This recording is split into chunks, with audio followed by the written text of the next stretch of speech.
The manic voice in my head, which I have always imagined as Magenta from Rocky Horror Picture Show, calls out, "You got the magic in ya, baby, and when you put it on, nobody can resist ya." Patricia told me, "You are an entity," and she spread her arms full wingspan until I could see so plainly that she was a butterfly. "You can move your hand," she said, and moved it, and the whole room, the whole world moves with you. And I knew exactly what she meant.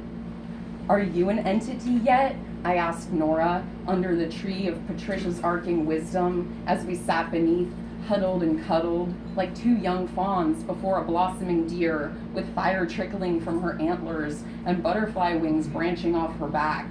"Sometimes," Nora said with a smile. Patricia is dressed in all sequins.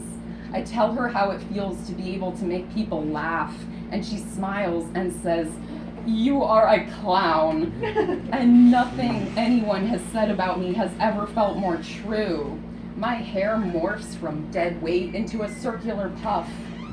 I remember Mira telling me I would someday embrace my hair and stop fighting it. The teacher sits with me on cement steps outside the studio where queer feminist dreams go to be crushed, the studio where her mean fiance has 3 times as much space for his artwork as she does for hers. He pours paint and gets mad at her for pouring paint, says it's his thing now. I show her my legs, how one is completely hairy and the other is completely shaved. I decided to keep them like this to make myself laugh. She asks me if she can take a photograph. She asks me how I know so much about being alone. The sweet taste of spider webs fills my mouth. I didn't realize it was a strength. I didn't realize it was a choice.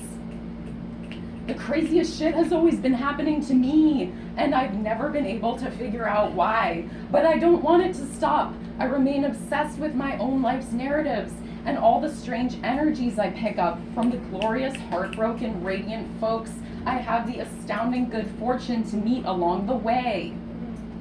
Margaret says the idea of a self isn't always useful, and I am embarrassed. This has never occurred to me. The self, myself, always felt like the only certainty. I am earth. Unchecked, I get stuck as fuck. Emotions only last for 90 seconds if you let them move through you, and so when spiking, I visualize they are made of water. My original abuser returns to gas me up at the party, telling me to tell that story to the crowd, the one I tell so well. They tell me I've always told stories like no one else does, and that I should try doing open mics. I could do stand-up comedy. I could do anything I wanted. This person's approval was always so outsized to me because I could never win it, priming me to always search for water in the driest of ponds. We are often nudged toward the binary of forgive and forget, but at that party, I discovered another option, to simply stare, 1,000 miles removed from the scene, separate from the stabbing sensations in the bodies, across the winter-blanketed horizon that is my birthplace. Not my actual birthplace, but the ancestral one, the one I will never go to, the one that is always at war, and think, wow, snow with no tracks in it. Snow full of tracks. Snow melting and filling back up. The water moves through me. A beautiful person on the sidewalk is singing, "You're beautiful!" And I can't help but join in. This is an automated human response. My 1,000-yard stare casts a wide net and scoops up many joys and disappointments. I remain astonished by all the intricacies. I resolve every day to not be the first one to blink and look away. I pray for rain, I pray for tears, I welcome the water. The water is just water passing through. Thank you.